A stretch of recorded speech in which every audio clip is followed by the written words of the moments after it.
pierden la conciencia, pero producen un estado de sopor, de obnubilación, en el cual el paciente incluso tiene una característica que se llama asterixis. El paciente está con los bracitos así, le mueves, que se hace esa prueba, le mueves, regresas al mismo sitio y empieza a temblar. Esa es la asterixis. Está en reposo, le mueves y empieza a temblar, ¿no? Eso es un signo de neuropatía. Y en los niños, por ejemplo, voy a meter aquí una cucharita. Se produce más que todo también. Habrán visto alguna vez en los recién nacidos, ¿no? Se produce la ictericia neonatal. Ah, sí. Y es algo que hay que revisar. No es por trastorno hepático. Es por un aumento de muchas causas, puede ser. Inclusive que el recién nacido no tenga bien desarrollado el intestino. Veces se regula. Cuando se encuentra en escala de cráneo 1, 2, en carita, ¿no es cierto? Cuando se encuentra este cuellito, eventualmente se los lleva a las mamás para que les den de lactar y desaparece la ictericia, ¿no? Porque se divida. Pero en casos de 3, tipo 4, tipo 5, hay que llevarles a fototerapia. Están unos días en terapia intensiva neonatal, en una cama de fototerapia, dominando por la luz, ¿no es cierto? Fototerapia es una terapia con luz para que esto se separe de las mucosas y llegue hacia el riñón y se elimine, ¿no? Si no se trata al paciente, por eso va a desarrollar una neuropatía severa que va a empezar a convulsionar. Esto lo les meto como por una... Estoy mencionando esto por una causa. Es muy lesiva la bilirrubina y uno de los órganos que más tenemos que estar revisando cuando el paciente desarrolló un trastorno hepático de cualquier índole. Si el paciente tiene ictericia, función nerviosa, depresión, destruye, produce conglomeración axonal, impide el proceso de la despolarización, el paciente pierde la conciencia, inactiva sistemas reticular activador ascendente, el paciente está desmayado y sobreestimula la fibra motora colinérgica. La asterixis, ¿no? ¿Qué más va a presentar el paciente? Presenta coagulopatías. Vamos a sintetizar los mediadores del proceso de la coagulación, de los componentes de la cascada de coagulación. Hígado, para sorpresa de nadie, ¿no es cierto? Tantas funciones debe tener el hígado. Va a tener coagulopatía por déficit de factores 2, 5, 7, 9, 10, 11 y 12. Muchos factores de la cascada de coagulación se sintetizan. También fibrinógeno, el fibrinógeno se sintetiza acá, se metaboliza este nivel. Va a tener coagulación intravascular diseminada, por lo tanto el paciente va a desarrollar arañas vasculares, lesiones vasculares. De hecho, el prurito, precisamente, el paciente cuando tiene esta patología hepática, le pican las manos.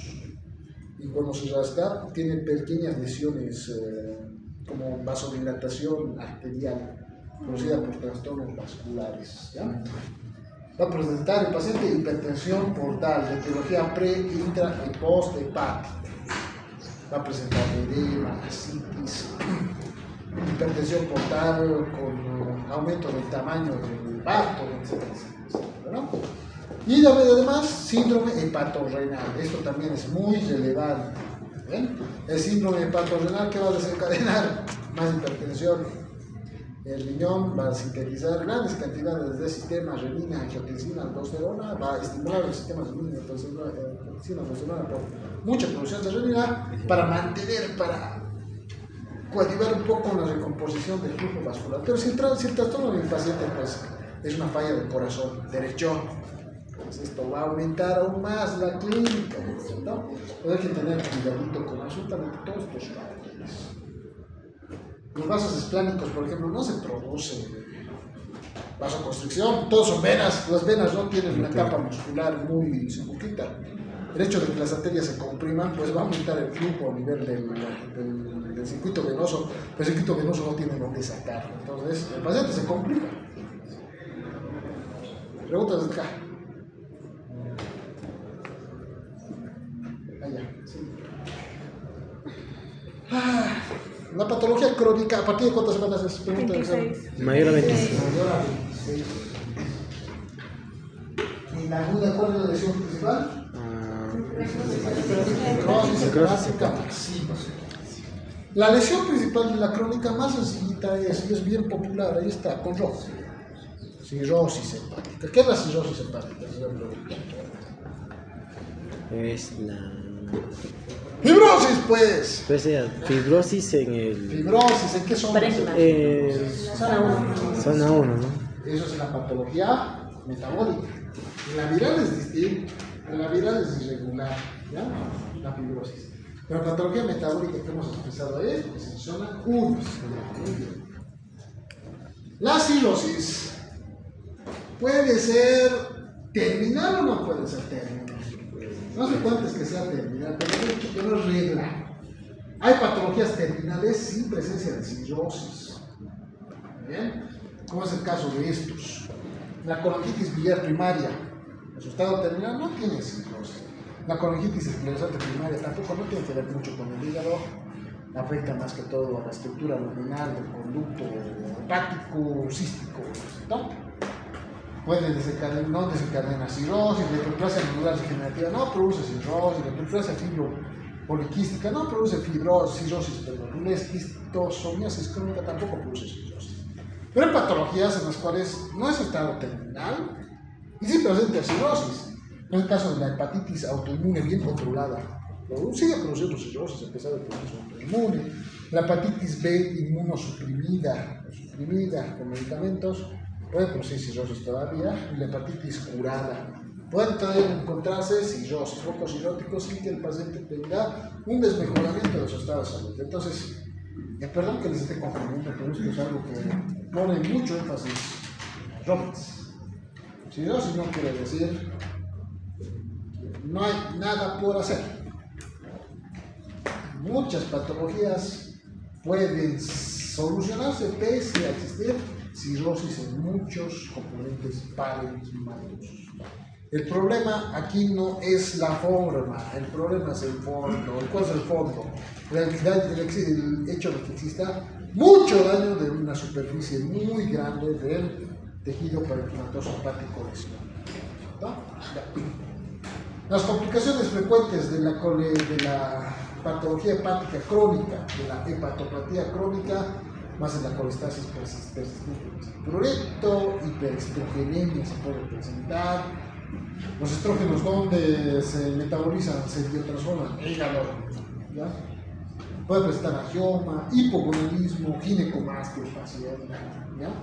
Puede desencadenarse encefalopatía hepática, como hemos visto acá, hemorragia por varices esofágicas, como hemos visto previamente en el tema anterior, infecciones bacterianas, ¿no?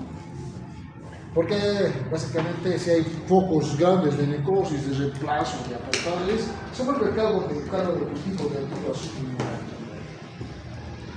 Preguntas hasta acá. Ya, miremos imágenes entonces. ¿Cómo actúa el alcohol en esto, doctor?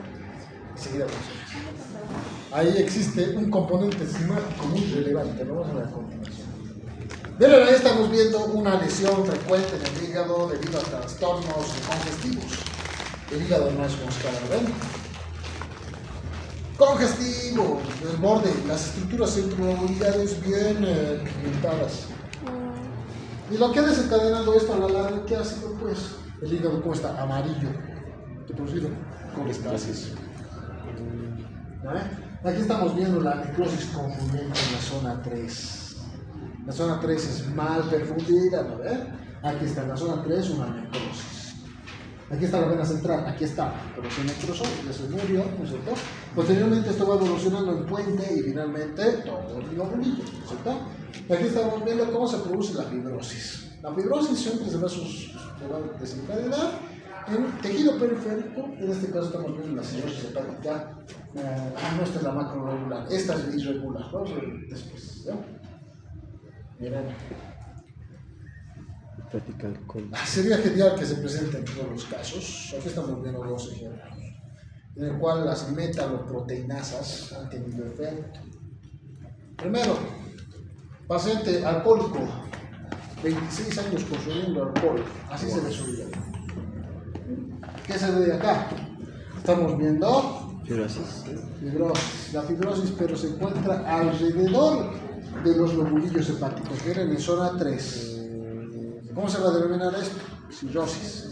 Hepática, ¿cuál? ¿Macro o micronodular? ¿Cuál es? Macronodular. No, micro. Metabólicas y alcohólicas siempre van a ser micronodulares. Las virales infecciosas son macro. ¿Ya? Estas son micronodulares, son chiquitas.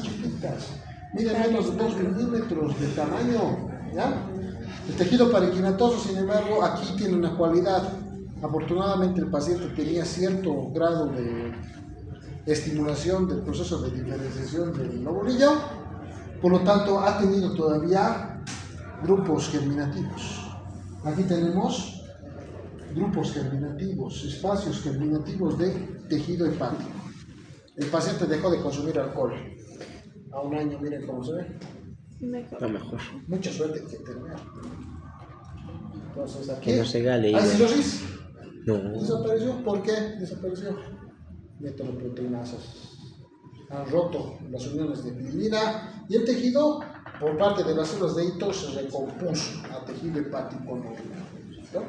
Entonces ya se solucionó el problema del paciente. Por un lado teníamos una patología crónica. La característica principal de la patología hepática crónica, pues, cirrosis. De la aguda, Necrosis hepática. Aquí tenemos un cuadrito en el cual ejemplifica todos los preceptos que se desarrollan en una patología hepática desencadenada por síndrome portal. Hasta acá vamos a llegar, ¿ya? Ya. Muy bien, importante, muy importante. Os voy a colocar una imagen en su grabación. Os voy a colocar todo un cuadro clínico. Ya. A ver, ¿cuántos de ustedes?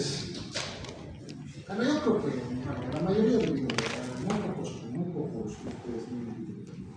¿Alguno de ustedes ha visto Los Simpson? Sí. ¿Cómo se llama el personaje principal de Los Simpson? Como piensen en insuficiencia hepática, piensen en Homero. Para empezar, ¿cómo son los Simpsons? Amarillos, bélicos. ¿Qué más? Homero Simpson no es una persona normal, o sea, si tiene cierto grado de déficit mental. ¿Qué tiene, pues? Disparosopatía hepática.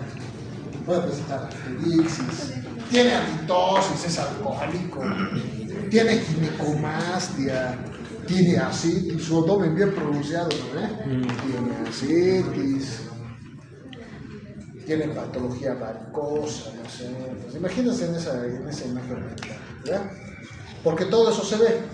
En la hipertensión portal desencadenada por un trastorno hepático en el cual el flujo vascular se ha mantenido detenido en este espacio por un trastorno de cualquier tipo, inflamatorio, infeccioso, metabólico, sutil, etcétera, etcétera, etcétera, se va a afectar muchos órganos de manera retrógrada a producirse hipertensión portal aquí en la frente. Va. ¿Qué va a producir el vaso? Se va a congestionar también. Entonces, ¿me eso? Pues fenomenal. La circulación periférica es, ¿qué tenemos acá? Habitualmente teníamos ahí un conductito que se llamaba el conducto, la arteria falciforme, que comunicaba esta región con el ombligo, ¿no es cierto? La circulación fetal, de hecho, era umbilical, ¿no? Pero posteriormente este vasito se atrofia. Entonces, en esto, al haber hipertensión portal, se va a volver a llenar. Y al llenarse se va a dirigir hacia la circulación periumbilical. Ahí vamos a ver una característica, el signo de la cabeza de Medusa. Muy bien, signo de la cabeza de Medusa. Otros vasos sanguíneos que por parte de la circulación mesentérica van a dirigirse hacia la válvula portal son las arterias, las venas hemorroidales. Y estas se van a congestionar también.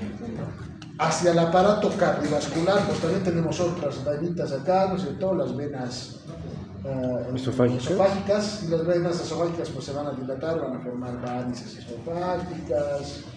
Vamos a tener angiomas en araña en la piel, vamos a tener ictericia, encefalopatía hepática, vamos a tener atrofia testicular, porque no se olviden, los estrógenos ¿dónde se transforman? En andrógenos débiles, en el hepático se biotransforman para desencadenar que esto se regularice. Entonces, habitualmente cuando existe Trastornos hepáticos, el paciente va a desarrollar atrofia testicular.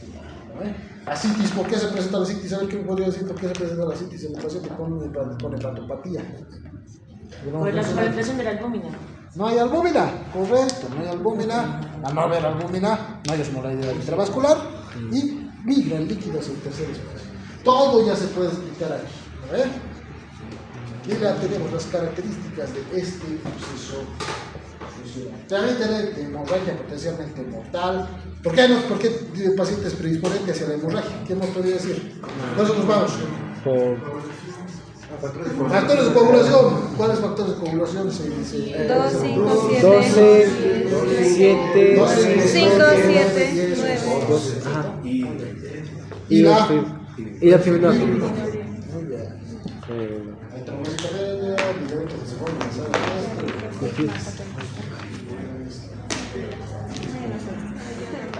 Listo, eso está. Doctor,